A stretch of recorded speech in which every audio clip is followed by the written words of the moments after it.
And speaking of the struggles of the average American, let's talk about Federal Reserve Chairman Jerome Powell. The media been having orgasms left and right, gloating over Jerome Powell's quote-unquote success. And here is a piece from Barron's calling Jerome the winner. And in the article, they say that it doesn't matter if the Republicans or the Democrats win the White House and Congress, because at the end of the day, the leader of the financial policy in the U.S. remains Jerome Powell regardless. Therefore, he is the winner. And they continue to talk about how Jerome's decisions saved the economy and prevented the market from crashing, etc., etc., as if that is a good thing. And they're making it sound as a good thing for the average reader who's not informed on the reality of the situation. And here is another piece you might have seen. It gained a lot of popularity on social media due to the cover shot where they're trying to make Jerome into a glamour kind of personality. It looks like the cover of Vogue magazine, but it was actually New York magazine that did the piece, and they called Jerome Powell the world's best bureaucrat. They credited him for saving the market and for the rally that we have seen so far. They go as far as calling Jerome our hero. Now, here is what Jerome actually did. He decided to open the floodgates and the tsunami of liquidity in his own terms, flooding the market with cash that was printed out of thin air, and therefore rescuing the stock market, because the Fed has the ability to lend money to corporations at zero interest rates. And they did lend to companies on the verge of bankruptcy, creating what is known as zombie companies. But the Fed did not stop at that point, and it went further by buying bonds, billions of dollars worth of bonds from behemoth companies such as Apple. Apple does not need any help from the Fed. They have an enormous amount of cash, yet they also benefited from the Fed's juicing operation. And we say juicing because that was the intent and the purpose behind opening the liquidity floodgates operation. It wasn't just meant to save the stock market. It was meant to create an asset bubble in the market, because the Fed was aware of that consequence, yet they thought that it was worth it. And what's going to happen now is that bubble will burst and it will create further economic pressure on the system.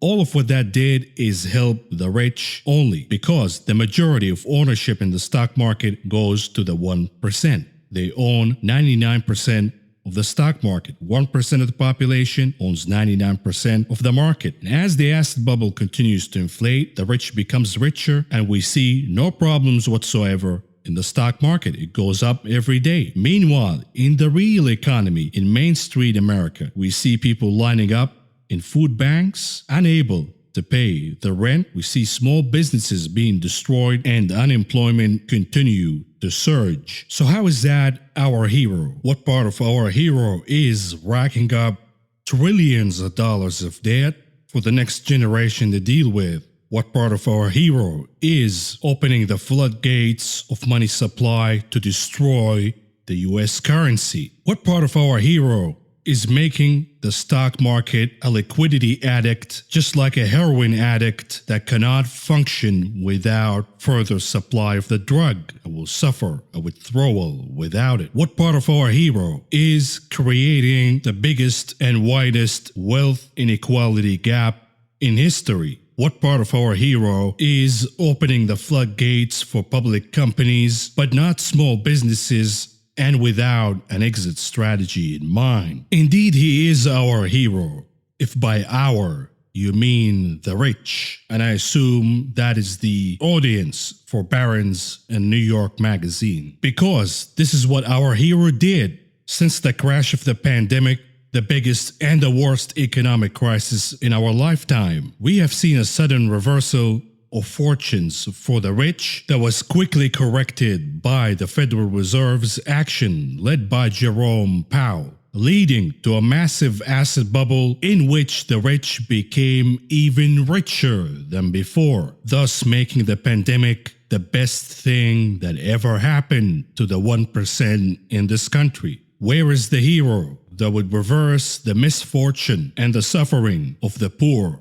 and the middle class. And here is another headline where you see the environment that the Federal Reserve and our hero, quote unquote, created. Wealthy New Yorkers who fled the city to the suburbs to isolate themselves from the crisis economically and health-wise. They are now not ready to return altogether back to their hometown in Manhattan, back to their multi-million dollars condos. But don't feel bad for them, these poor people, because they are still commuting back and forth to the city via helicopters. Can you imagine the pain, the suffering, and the trauma they have to go through every time they take a chopper back and forth from their multi-million dollars homes? But wait, there is more. Our hero, who opened the floodgates with trillions of dollars lent to large public companies, has only spent a fraction of the funds the Federal Reserve dedicated for their quote-unquote Main Street program. And on Friday, we heard from the Fed that they finally lowered the minimum amount of loans from $250,000 to $100,000 because certain small businesses could not afford to rack in $250,000 minimum in debt. And it just goes to show the mentality of how the Federal Reserve